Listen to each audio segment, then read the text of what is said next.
Rebonjour Ababakar. Rebonjour Kokaina. Le jour s'est levé sur Rabat. Alors, aujourd'hui... Et bien évidemment, le soleil brille après cette belle victoire marocaine.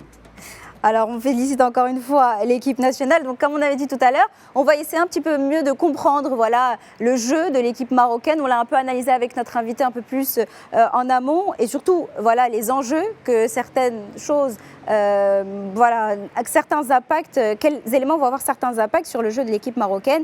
Moi, tout à l'heure, je parlais de stress, tout simplement pour expliquer la première mi-temps du jeu à Ababakar Tounkara. Est-ce que vous partagez la même analyse? Qu'est-ce que vous avez pensé de ce match? Tout à fait. Il faut noter 2 points, Kokaina. Le premier point, c'est qu'aujourd'hui également, c'était une entrée en matière.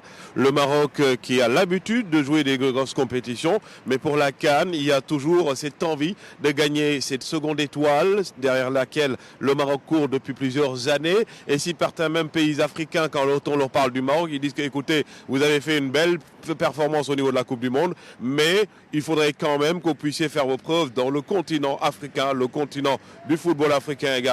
Hier aussi, il y a eu l'aspect selon lequel également, pour parler de Achraf Hakimi qui était absent, blessé. Achraf Hakimi qui est aujourd'hui également l'un des métronomes de cette équipe marocaine. Aujourd'hui, on peut dire que c'est l'homme fort. La blessure aussi de de Romain Saïs très tôt dans la rencontre a un peu freiné également l'enthousiasme marocain. Mais aussi, il faut noter quand même qu'en face, il y avait aussi une grosse équipe du Comore. Le Comore qui nous a habitués également à jouer avec de grosses équipes, à faire de belles performances lors de la CAN. Donc cela également peut justifier un peu la première période du Maroc. Mais également, en seconde période, on a constaté que le Maroc s'est libéré, s'est lâché et également a fait le plus nécessaire, le plus important, c'est-à-dire remporter cette victoire haut la main. Effectivement, il y a eu ce mur de défense comorien qui s'était érigé très très haut et qui a fait que le début était assez difficile, disons-le, pour l'équipe marocaine. Qu'est-ce que vous en avez pensé? Comment décrire cette défense de l'équipe comorienne? Écoutez, c'est 2 styles qui s'opposent. Le premier style, il y a également le football possession que propose l'équipe de Walid Regragui depuis quelques années. Il y a également le Comore qui aussi a essayé de jouer avec ses propres atouts. Il y a aussi un style qui veut toujours également jouer le bloc bas, comme on le sait avec des équipes africaines. Quand on rencontre des équipes de gros calibre comme le Maroc, on est obligé de défendre, mais également défendre intelligemment. Ils ont essayé de profiter également un peu de la lourdeur de la défense marocaine, parce que vous n'oubliez pas qu'au Maroc, on a des défenseurs de grande taille, comme Naïf Aguerd, entre autres, Romain Saïs. Il y a aussi Amrabat, qui quand même est le dépositaire aussi du milieu de terrain du Maroc. Cette équipe comorienne était consciente de leur force par rapport également à la force marocaine, qui quand même est une équipe dominante. Le style proposé contre le Maroc était le style bien évidemment préparé par Cousin, le sélectionneur du Comore, qui avait dit que nous allons jouer avec nos propres armes. Nous savons que le Maroc est la meilleure équipe d'Afrique, mais quand même nous allons venir également essayer de leur poser des soucis, et c'est ce qu'ils ont essayé de faire. On sait aussi que le programme des matchs est très chargé à Ababakar Tounkara.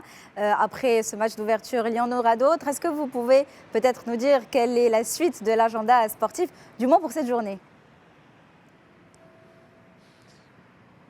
Bien évidemment, la suite, c'est cette rencontre très attendue par les supporters marocains, mais surtout aussi par les supporters zambiens et maliens. C'est savoir également quels sont aujourd'hui les atouts du Maroc par rapport aux autres équipes. Comment va jouer cette équipe malienne? Est-ce que cette équipe malienne, lors du second match face au Lion de l'Atlas, au vu de ce qu'ils vont montrer peut-être aujourd'hui, sera capable un peu de déjouer les pronostics, ou bien également de poser des soucis au Lion de l'Atlas? Il y a aussi cette équipe zambienne qui, je le rappelle, est championne d'Afrique aussi. Cette équipe zambienne qui aussi vient jouer avec ses forces. Une équipe très physique, une équipe très timorée, mais aussi une équipe quand même qui, malgré ses quelques faiblesses, aussi joue sur ses atouts. Et c'est une équipe aussi, tout comme le Comore, est une équipe qui sait défendre et défendre très bien, et aussi qui sait épuiser son adversaire. Donc aujourd'hui, l'attente, c'est d'avoir également qu'est-ce qui va ressortir de cette rencontre entre le Mali et la Zambie, avant de bien évidemment penser à la deuxième journée qui va opposer plutôt les Lions de l'Atlas aux Aigles du Mali.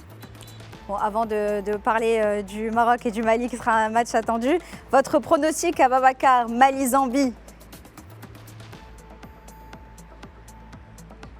Sur le pronostic, bon, je dirais également que ce sera un match très serré. Disons 1-0 pour le Mali. Ah, bien évidemment, nos voisins maliens, nos frères de cœur. Merci infiniment à Babacar Tounkara. Merci pour votre analyse très précise sur ces matchs et bien sûr sur la suite des programmes. Et on vous retrouve peut-être demain sur nos studios pour continuer l'actualité sportive. Merci à Babacar. On vous rappelle que vous étiez notre envoyé spécial depuis Rabat. Avec plaisir.